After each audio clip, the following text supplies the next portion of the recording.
I have been a tither for a number of years, but I tithed before I even knew what I was doing. When I was a boy, my parents gave us allowance. We got 50 cents in allowance, but we never got 2 quarters. We always got 1 quarter, 1 dime, and 3 nickels. The first nickel went into the offering envelope, which we put into Sunday school. The second nickel went into the piggy bank. And we could use the other 40 cents to spend on candy or whatever we wanted. There were 3 kids, my older sister, my younger sister, and me. And what all of us did with that 40 cents is instructive to our personalities. My older sister still has the first 40 cents she ever got. My younger sister spent it on candy, and I spent mine trying to leverage a loan for more candy immediately. But that was our allowance for a number of years until my older sister got to what we called junior high back in the day. It was 7th, 8th, and 9th grades back then. And all of a sudden my parents were discovering how much money they had to shell out for a variety of things for her. If she went out for ice cream with friends, they paid for that and those kinds of things. And so they sat down and carefully calculated out how much was really going out, and they decided to give us all the same amount of allowance. And we would use it for whatever our needs were. And so my mom had just gone back to work. I think this was the way they were able to afford it. But we got, and this was an incredible amount of money back in the early 70s, we got $10 a week allowance. But out of that $10 a week, if we wanted to buy our school lunch, that came out of ours. If we wanted to buy a record, we paid for it. If we wanted to buy books, that paid for it. If we wanted to buy extra clothes, that paid for it. If we wanted to buy a stereo system, we had to save up in order to pay for it. And if we didn't have it, we didn't get it because Mom and Dad weren't going to give us any more than what we absolutely had. And so that's how I learned to give. By the way, I still manage money very well because of the way they trained me. They put money in my hands and taught me to manage it and said if there's not enough, there's not enough. I had a friend who was raised the same way, and in 2008, when everything crashed to the ground, neither he nor I had done anything with our houses to get ourselves into incredible debt because we were uncomfortable with that because we had parents who had put money into our hands and taught us how to manage it. If you have grandchildren, and your children don't manage money very well, and that can sometimes happen. I'm not casting any aspersions on anybody here, but you might want to think about talking to your children and saying, can I give them allowance so that they have what they need to meet their expenses, but I will only do it if you promise not to add to it, that they have to pay for things out of their own. It's a great way for them to learn how to manage their money. Well, when I got that $10, I'd been trained, so I gave $1 to offering plate, $1 into savings, and then I lived off of those $8. Well, then I got into college, and I thought, well, I'm a poor college student. I don't have any money. I don't have anything to give. So I didn't give anything. Even though I was working jobs and stuff, I gave nothing to God when I was in college. After college, I had 2 years as a computer programmer. I programmed in the COBOL language, which means that I have absolutely no useful computer skills in the world today. But while I did that, I moved back home to Fresno. I was a member of the church I grew up in. I tithed off of that paycheck because I knew that was what I was supposed to do. And then I went to seminary. When I was in seminary, I thought, I can't afford to give God any more money. God's getting all my money through this stupid school I'm going through. I can't afford to give anything. And then I came to Emmanuel, and I signed up to be a tither.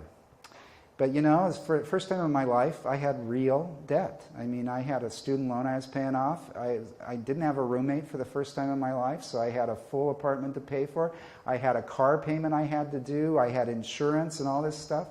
And so even though I signed up to tithe, I would write every other check first, and at the end of the month I would look, and if I had enough left, I'd write the check to the church. And sometimes I would think, well, I don't think I do have enough, so I wouldn't write one that month. And then the next month would come and be like, well, I owe for 2 months. What am I going to do? And by the time the third month came, I'd finally just close my eyes and write the check and hope everything would be okay and I'd get through. I was anxiety-ridden all the time.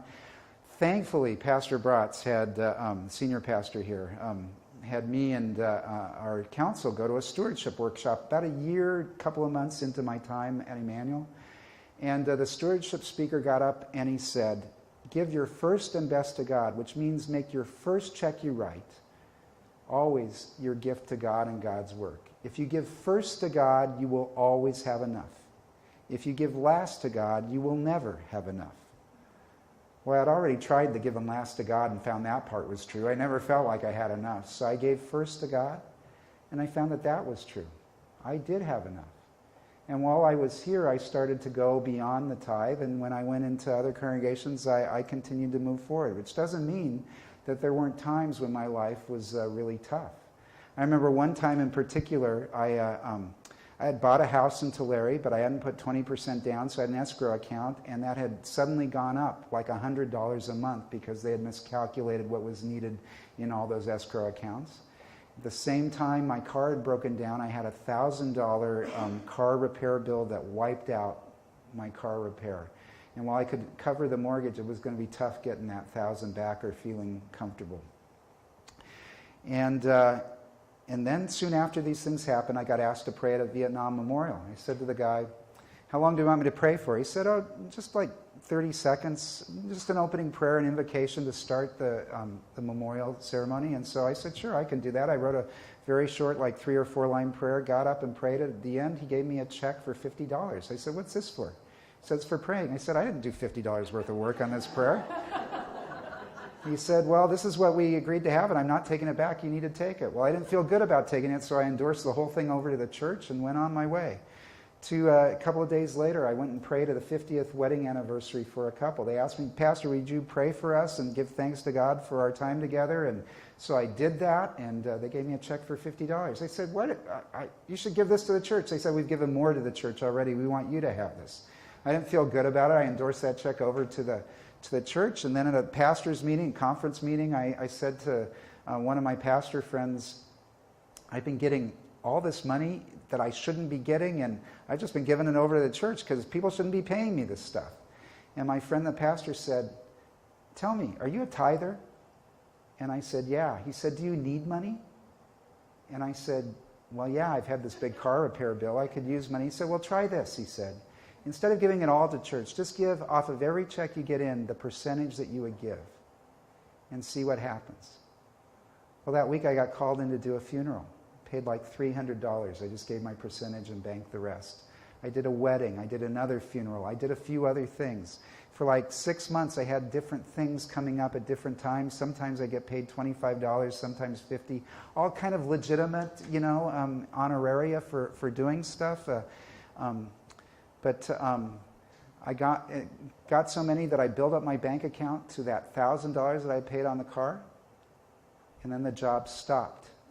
I didn't get another side job for like the next 6 months. Coincidence? I don't think so. I think that's the way God was taking care of me. And I found that by giving first to God, God takes care of me and has continued to take care of me all my life.